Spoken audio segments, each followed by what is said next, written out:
ಸಂಪುಟ ವಿಸ್ತರಣೆ ಸಂದರ್ಭದಲ್ಲಿ ಪ್ರಮಾಣ ವಚನ ಸ್ವೀಕರಿಸಕ್ಕೆ ಮೈಸೂರು ಭಾಗದವರು ಯಾರ್ಯಾರ ಹೆಸರು ಬರ್ತಾ ಇದೆಯಪ್ಪ ಅಂತಂದ್ರೆ RR ಸರಿ ಗೆದ್ದಿರುವಂತ ತನ್ವೀರ್ ಸೇಠ್ ಅವರ ಹೆಸರಿಲ್ಲ, ವೆಂಕಟೇಶ್ ಅವರ ಹೆಸರಿಲ್ಲ, ಶ್ರೀನಿವಾಸ್ ಪ್ರಸಾದ್ ಸಾಹೇಬ್ರು ಮತ್ತು ಧ್ರುವನಾರಾಯಣ್ ಸಾಹೇಬ್ರು ನಮ್ಮ ನಗಲಿದ ನಂತರ ದಲಿತರ ಏಕಮಾತ್ರ ಧ್ವನಿಯಾಗಿರುವಂತ ಡಾಕ್ಟರ್ ಮಹದೇವಪ್ಪನವರ ಹೆಸರು ಇಲ್ಲ. ಸಿದ್ದರಾಮಯ್ಯನವರು ಅಲ್ಪಸಂಖ್ಯಾತ, ಹಿಂದುಳಿದ, ದಲಿತ ಅಂತ ಏನು ಹೋರಾಟ ಮಾಡ್ಕೊಂಡ್ ಅದರಲ್ಲಿ ಅಲ್ಪಸಂಖ್ಯಾತನೂ ಇಲ್ಲ, ದಲಿತನೂ ಇಲ್ಲ, ಹಿಂದುಳಿದನೂ ಇಲ್ಲ ಮೈಸೂರು ಜಿಲ್ಲೆನಲ್ಲಿ. ಇದು ನೋಡಿ ನನಗೆ ಆಶ್ಚರ್ಯವಾಯಿತು. 2016ರಲ್ಲಿ ತನ್ನ ಮಗನನ್ನ ಮಂತ್ರಿ ಮಾಡಬೇಕು ಅಂತ ಹೇಳಿ ಮಲ್ಲಿಕಾರ್ಜುನ್ ಖರ್ಗೆ ಅವರು ಕಲ್ಯಾಣ ಕರ್ನಾಟಕ ಕಲಬುರಗಿನಲ್ಲಿದ್ದಂತಹ ಮಾಲಿಕೆಯ ಗುತ್ತೇದಾರ್ ಇರ್ಬೋದು, ಬಾಬುರಾವ್ ಚಿಂಚನ್ಸೂರ್ ಇರ್ಬೋದು, ಮಾಲಕರೆಡ್ಡಿ ಇರ್ಬೋದು, ಉಮೇಶ್ ಜಾಧವ್ ಇರ್ಬೋದು, ಕಮರುಲ್ಲಾ ಇಸ್ಲಾಂ ಇರ್ಬೋದು, ಅಜಯ್ ಸಿಂಗ್ ಇರ್ಬೋದು, ಹೀಗೆ ಸಾಲು ಸಾಲು ಕಾಂಗ್ರೆಸ್ ನಾಯಕರುಗಳನ್ನ ಅವರ ರಾಜಕೀಯವನ್ನ ಮುಗಿಸ್ಬಿಟ್ಟು ಪ್ರಿಯಾಂಕಾ ಖರ್ಗೆಯನ್ನ ತನ್ನ ಮಗನನ್ನ ಮಂತ್ರಿ ಮಾಡ್ಕೊಂಡ್ರು. ಸಿದ್ದರಾಮಯ್ಯನವ್ರ ಕಥೆನೂ ಹಾಗೆ ಆಯ್ತು. 2006ರಲ್ಲಿ ತಾವು ಅಹಿಂದವನ್ನ ಕಟ್ಕೊಂಡು JDS ಇಂದ ದೂರ ಹೋಗ್ಬೇಕಾದ್ರೆ ತಮ್ಮ ಜೊತೆಯಲ್ಲಿದ್ದಂತಹ ಡಾಕ್ಟರ್ ಮಹದೇವಪ್ಪನವರು, ವೆಂಕಟೇಶ್ ಅವರು ಎಲ್ಲರನ್ನೂ ಬಿಟ್ಟೇ ಬಿಟ್ರು. ಅಲ್ಪಸಂಖ್ಯಾತರು ಅದು ಇದು ಅಂತ ಹೇಳಿ ಹಿಂದುಳಿದ ವರ್ಗದವರಿಗೆ, ದಲಿತರಿಗೆ, ಅಲ್ಪಸಂಖ್ಯಾತರಿಗೆ ನಾನು ಅವ್ರ ಪರವಾಗಿದ್ದೀನಿ, ನಾನು ಉದ್ಧಾರಕ, ನಾನು ಮಸೀಹ ಅಂತ ಹೇಳ್ಕೊಳ್ತಾ ಇದ್ರು.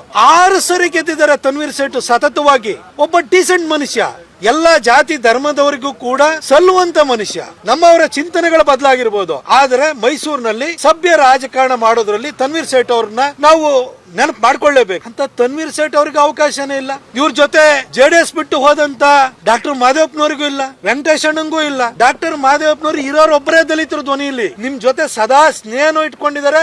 ನಿಮ್ಮ ರಾಜಕೀಯ ಏಳು ಬೇಳೆಗಳ ಜೊತೆನೂ ಕೂಡ ಹೆಗಲು ಕೊಟ್ಟಿದ್ದಾರೆ. ಡಾಕ್ಟರ್ ಮಹದೇವಪ್ಪನವ್ರು ಏನ್ ತಪ್ಪು ಮಾಡಿರೋ? ಮಲ್ಲಿಕಾರ್ಜುನ ಖರ್ಗೆ ಅವರು ತಮ್ಮ ಮಗನಿಗೆ ಪಟ್ಟ ಕಟ್ಟೋದಕ್ಕೋಸ್ಕರ ಹಾಗೆ ಸಾಲು ಸಾಲು ನಾಯಕರುಗಳನ್ನ ಮುಗಿಸಿದ್ರು.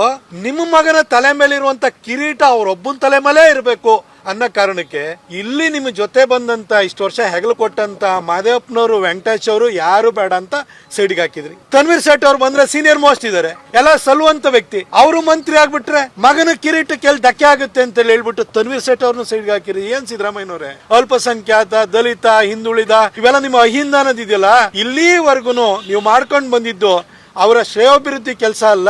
ನಿಮ್ಮ ರಾಜಕಾರಣಕ್ಕೆ ನೀವು ಮುಖ್ಯಮಂತ್ರಿ ಆಗ್ಲಿಕ್ಕೆ ನೀವು ಅವ್ರನ್ನ ಬಳಕೆನ ಮಾಡ್ಕೊಂಡು ಬಂದ್ರಿ. ಇದು ನೀವು ಕನ್ವೀನಿಯಂಟ್ ಪಾಲಿಟಿಕ್ಸ್ ಮಾಡಿರೋ ಹೊರತು ಅವ್ರ ಬಗ್ಗೆ ನೈಜ ಕಾಳಜಿ ಇಲ್ಲ ಅನ್ನೋದು ಇದರಲ್ಲಿ ಬಹಳ ಸ್ಪಷ್ಟವಾಗಿದೆ. ಹಾಗೆ ನಿಮ್ಮ ಮಗನ ತಲೆ ಮೇಲೆ ಅಷ್ಟೇ ಕಿರೀಟ ಇರಬೇಕು ಅನ್ನೋ ಕಾರಣಕ್ಕೆ ಇವ್ರನ್ನೆಲ್ಲರನ್ನು ಕೂಡ ಮಲ್ಲಿಕಾರ್ಜುನ ಖರ್ಗೆ ಅವರ ಹತ್ರನೇ ಬದಿಗೆ ಹಾಕಿದಿರಿ ಅನ್ನೋದು ಕೂಡ ಇದರಿಂದ ಬಹಳ ಸ್ಪಷ್ಟವಾಗ್ತಾ ಇದೆ. ನಾನು ಸಿದ್ದರಾಮಯ್ಯ ಸಾಹೇಬ್ರಿಂದ ಖಂಡಿತ ಇದನ್ನು ನಿರೀಕ್ಷೆ ಮಾಡ್ಲಿಲ್ಲ.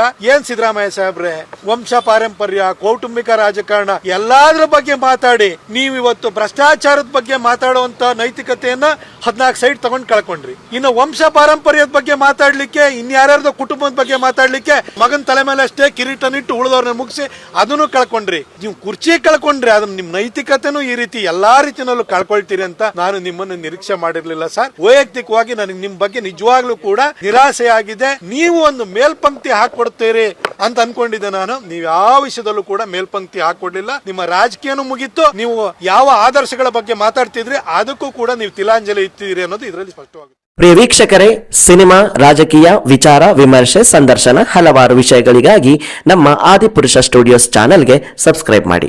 ಲೈಕ್, ಶೇರ್, ಕಮೆಂಟ್ ಮಾಡುವುದರ ಮೂಲಕ ನಿಮ್ಮ ಬೆಂಬಲ ವ್ಯಕ್ತಪಡಿಸಿ. ಮತ್ತೆ ಸಿಗೋಣ.